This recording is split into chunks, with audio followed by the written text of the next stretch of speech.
You're listening to the Spark Your Light podcast, where my mission is to help you create a life that sparks the light inside of you. And this is episode 289. Is it a roadblock or divine intervention?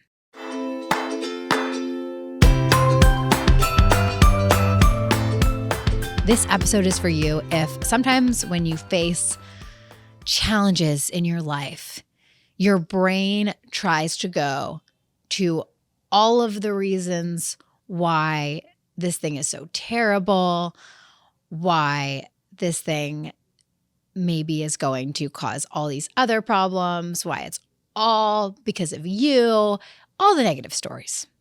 If that's you, it is something that so many people struggle with, and the good news is it is something that you can change. And in today's episode, I'm going to share with you a new mindset perspective on roadblocks that you can try on and see if it resonates with you during the next roadblock that you are facing. This episode is inspired by a personal experience I had. I was at the finish line for a really big speaking opportunity. When I say really big, it probably would have been like 50% of my business for the entire year. So really big. A huge, impactful opportunity. And it didn't work out. They went a different direction. I found out after months and months and months of conversations, and it was really difficult to experience. And at first, my brain tried to go into all the negative stories. But then I paused and I asked myself a question that changed everything for me. And the question was this: what if this roadblock is actually divine intervention? What if this is a blessing in disguise? And even though it seems right now in this experience I'm having like the end of the world, what if it's actually a good thing? And let me give you an example of how this actually played out in my brain.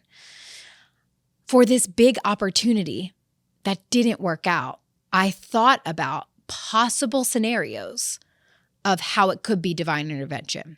So, for example, maybe on one of the days that I was supposed to speak, I'm actually going to speak at a different event that I wouldn't have been able to speak at if I had already signed this contract. And at that different event, maybe I'm going to meet someone that changes the trajectory of my career. Maybe there's going to be someone in the audience that gives me a way bigger opportunity than the one that I had originally signed up for. Maybe there's going to be someone I meet on that day where I was supposed to be speaking at a coffee shop, or maybe I spend my day doing something completely different, doing something that's not even related to work. And something clicks for me. I have the greatest idea for my next book, or something unfolds in my life that just wouldn't have been possible if that specific day I was there at that speaking engagement. There are always possible explanations of divine intervention available. And there are also always possible explanations of how it's the end of the world. We will probably never know. Occasionally, you see the pieces come together, looking back. But most of the time, you might not ever know all of the little things that added up and unfolded and led to this or that in your life. But the difference between an optimistic style of explaining the cause of bad events and a pessimistic style of explaining the cause of bad events has a huge impact on the outcome that happens next in your life.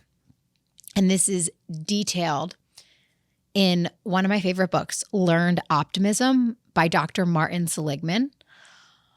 Dr. Seligman is the founder of positive psychology. And in his book, Learned Optimism, he explains a vast amount of research that he has done, that his colleagues have done over the years to prove that having an optimistic style of explaining bad events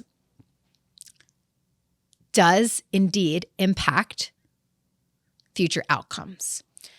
And some of my favorite examples from his book are: 1, optimistic life insurance agents. Life insurance agents that scored in the top 10% for optimism based on a questionnaire that Dr. Seligman developed outsold the pessimistic agents who scored in the bottom 10% by 88%. 88%. Optimistic MBA teams were more likely to cover the spread after a loss than their pessimistic competitors. And this last one is one of my favorites. Optimistic women who had breast cancer lived longer than pessimistic women. And these are controlled experiments.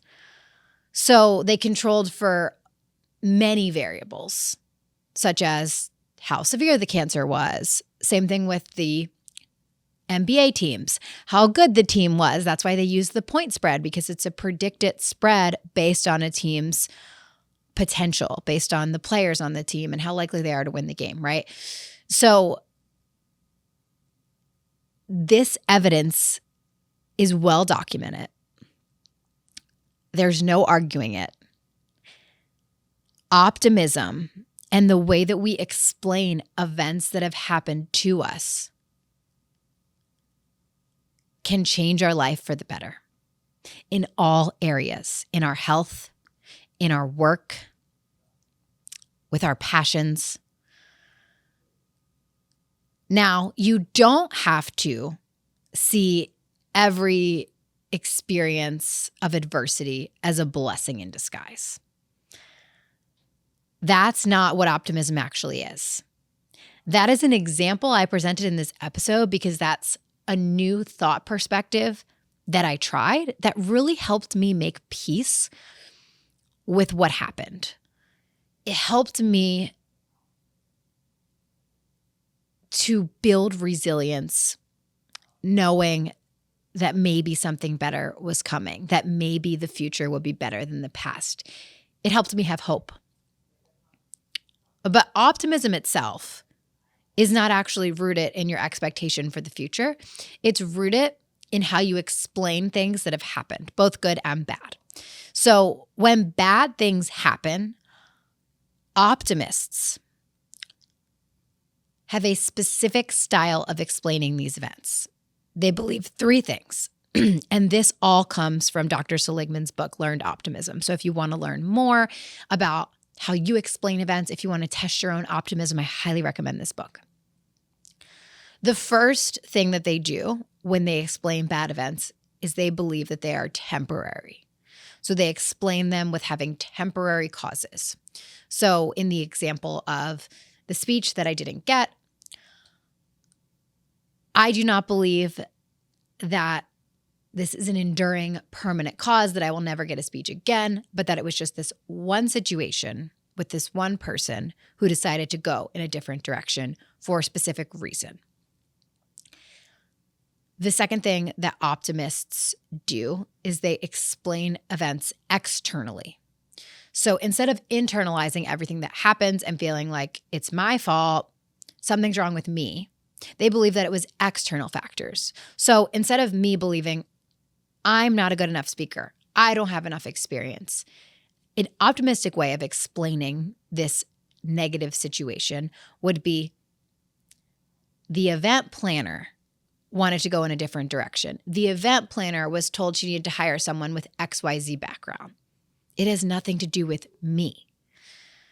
And then the third thing that optimists do when they're explaining bad events is they only allow them to stay in this specific area of their life instead of being pervasive to all areas of their life. So a pessimistic view on this opportunity would be, man, not only did I not get the speech, but I'm probably also not going to get any interest in my book idea. And, I've just been feeling really off in general. I haven't been working out. And, me and Richie have been arguing, and I could just come up with all kinds of things in my life that are now going wrong because of that thing. Now, fortunately, I did not have a pessimistic explanatory style, and I did not explain this event in that way. And those other things actually aren't even going wrong in my life. But it's all about how we see them, right? And so an optimistic explanatory style would choose to look at the situation as just one part of your life, one part of your work. So this one speech didn't work out, but I am in the running for so many other speeches. I'm having great conversations. There are a lot of conferences that are very interested in booking me and my topics. I'm making great progress on my book ideas. I have a thriving marriage. I've been feeling really good, finding time here and there to move my body, which feels great, right? And so it's just a totally different perspective. Now, I want you to notice that optimism is not the standard definition of thinking positive that we hear a lot. It's much less about thinking everything is perfect, and it's much more about how we explain the bad events.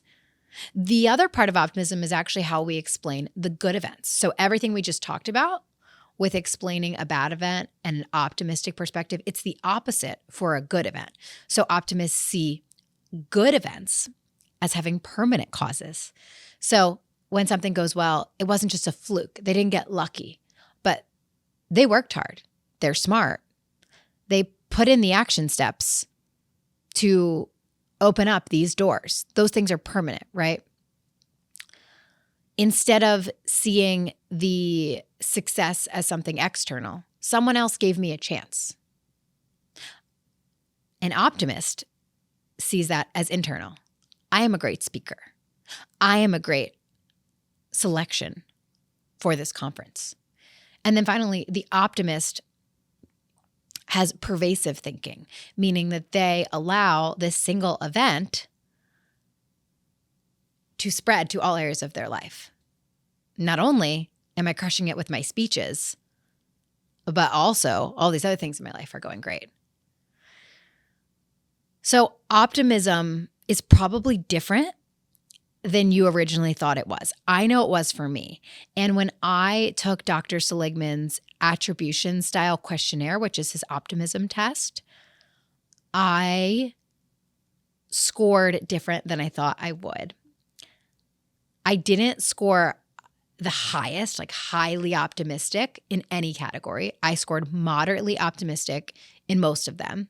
And I scored extreme pessimistic. I know it's probably a surprise to you, in one of the categories. And I share this with you because our own interpretation of whether we're optimistic or pessimistic isn't necessarily the truth. Sometimes we have some sort of bias, but taking a questionnaire like Dr. Seligman's, which is in the book Learned Optimism, will give you an understanding of where you are actually at so that you can make the appropriate changes.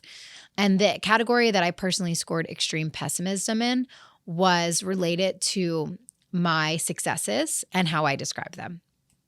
So it's very interesting because being taught to be humble, I always thought that we should attribute our successes to external things. Like my team was really helpful, or, X, Y, and Z people mentored me, right? Versus I worked really hard. I put in the effort. I'm really good at that. So that was a huge thing for me. And then even seeing my success as luck or as temporary things. Oh, I was in the right place at the right time versus permanent causes of my success, which then will create more success. Those were the biggest for me that were very pessimistic. And now that I know those things, I'm working on them. I'm working on them actively.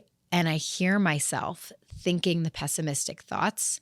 And I would have never known they were pessimistic. That's the thing that's so interesting. Like saying, oh, I got a lot of great support from my team, or I was in the right place at the right time. That sounds pretty positive to me, right? And so optimism is not about that standard positive thinking. And that's what I think is a really important differentiation that positive psychology introduces. And what I love about positive psychology is everything is based in research. And it's not just someone's perception of what worked for them, like your traditional self-help. So I think it's a wonderful read, a wonderful thought process. At the minimum, be open to new perspectives. Be open to looking at, how do I personally respond to negative events? Do I see them as permanent? Do I see them as internal? And can I be open to a new perspective? And maybe that new perspective is rooted in hope, like mine was, to where I saw the potential for divine intervention. And maybe that helps you too, which is why I wanted to share it with you here today. Thanks so much for listening to this episode. I hope you have an amazing week, and I will catch you next week.